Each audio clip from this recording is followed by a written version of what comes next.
Sa video na ito ay pag-uusapan po natin ang mainit na prediction tungkol dito kay XRP, kung saan sinasabing posibleng umabot ito sa $15 bago matapos ang taong ito, 2025. Pero teka lang, ang nakakagulat po dito ay ang reaksyon ng mga kritiko. Hindi dahil masama ang balita, kundi dahil baka mas lalo pa raw nilang kamuhian sa XRP kapag ito'y sumabog pataas ang kanyang presyo. Isa itong usaping may halong drama, prediction at syempre posibilidad ng malaking kita para sa mga Pinoy crypto investors.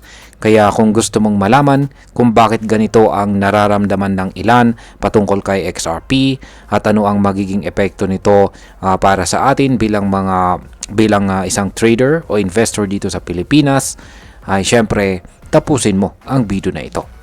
Pero bago po tayo magpatuloy, ay pakibasa na lamang po muna ang disclaimer dito sa ibaba ng ating screen.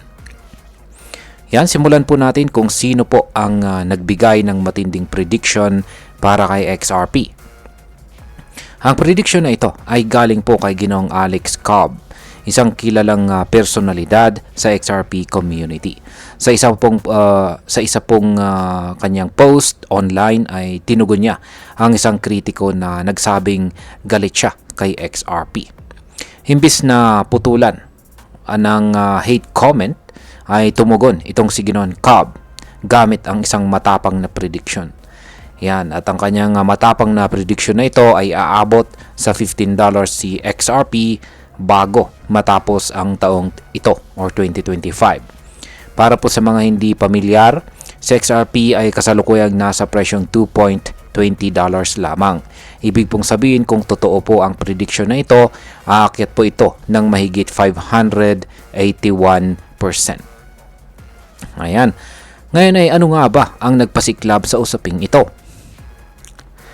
Lahat ito ay nag-ugat po sa isang simpleng post ni Arthur Brito, isa po sa mga co-founder ng XRPL or XRP Ledger.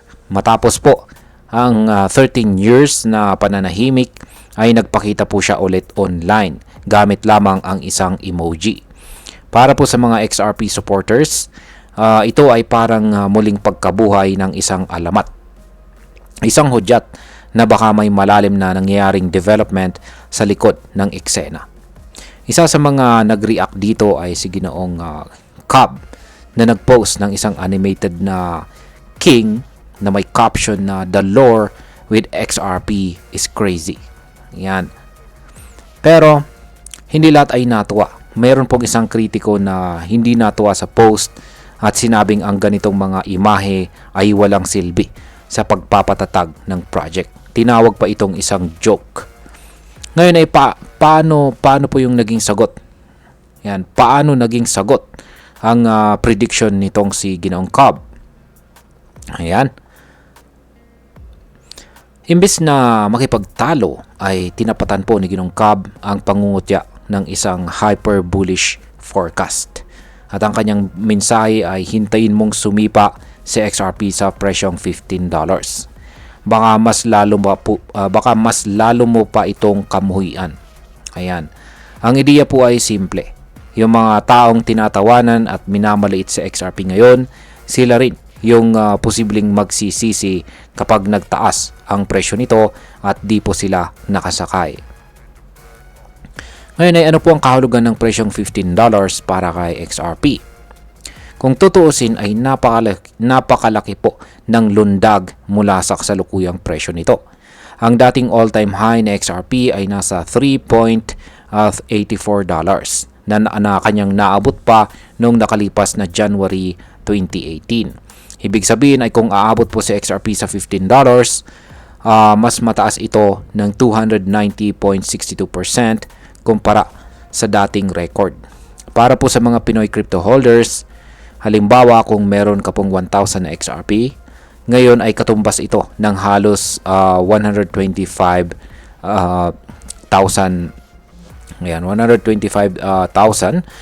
pesos. Yan, sa pera po natin yan. Kung 125 pesos ang palitan kada XRP. Pero kung aakyat naman po ito sa $15 o humigit kumulang 850 pesos kada XRP, magiging 850,000 pesos na po agad ito. Ibig sabihin ay may halos 725,000 pesos na tubo or gain kung saan isang game changer para sa marami sa atin. Ngayon ay may iba pa bang mga naniniwala sa $15 na prediction na ito? Ayan, hindi lamang po si Ginoong Cobb ang may ganitong pananaw. May ilang eksperto rin ang nagbigay ng kanilang sariling analysis na nag-uugnay kay XRP sa target na ito. At una ay si Ginoong Rob Cunningham. Isa po siyang kilalang researcher kung saan ay nagsabi po siyang posibleng umabot sa $15 sa XRP dahil po sa tinatawag na supply pressure mula sa paggamit ng XRPL at kumpanyang Hidden Road. Pangalawa ay si Ginoong Ali Martinez. Isa na rin po siyang crypto chartist at siya po ay nagbigay din ng technical analysis kung saan nakita niya na nag-breakout na po itong sa XRP sa kanyang multi-year symmetrical triangle pattern na isa sa mga sinyalis na posibleng magsimula na po ang matinding pag-akyat ng presyo. At ang pangatlo ay si Ginoong Zach Rector. Isa naman po siyang community analyst at siya po ay nagbigay ng ideya na baka makamit po na XRP ang presyong $15 kung ang spot-based ETF na XRP ay makakuha po ng sapat na pondo or inflows. Ngayon is yung sunod po nating katanungan dito is kailan naman kaya posibleng mangyari ang pag-akyat na ito? Ayon po kay Ginoong Cobb ay posibleng mangyari ito bago matapos ang taong 2025 or mismong ang taong ito. Particular po sa buwan ng December. Sa loob ng 6 na buwan mula ngayon, ang mga galaw po sa market, mga balita at adoption ng XRP sa iba't ibang bansa ay magiging malaking bagay sa pag-abot ng target na ito. Ngayon ay pag-usapan na po natin ang posibleng epekto nito para sa atin bilang mga Pinoy crypto traders at investors.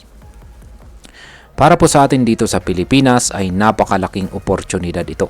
Kung dati ay nagdududa ka kay XRP at nagbenta ka na, baka mapaisip kang muli.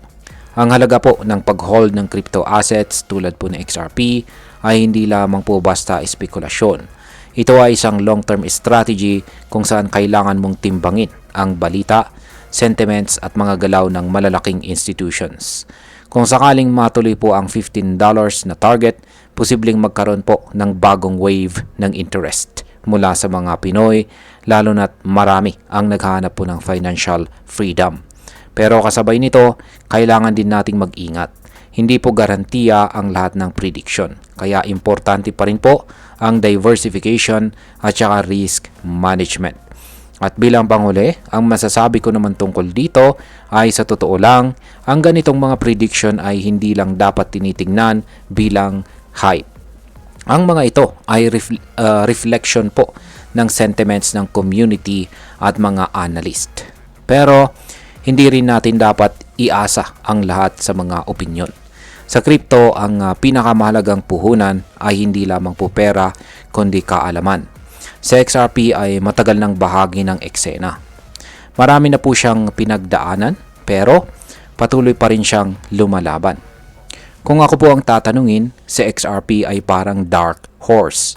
Tahimik pero pwedeng magulat ang lahat sa biglaang kanyang pagsabog. Kaya habang maaga pa, gawin po natin ang ating sariling research. Alamin po natin kung saan natin gustong i-position ang sarili po natin sa market. At ayan, hanggang dito na lamang po tayo sa video na ito mga ka-crypto. Marami pong salamat sa panonood. Ingat po tayo lagi at God bless po sa ating lahat.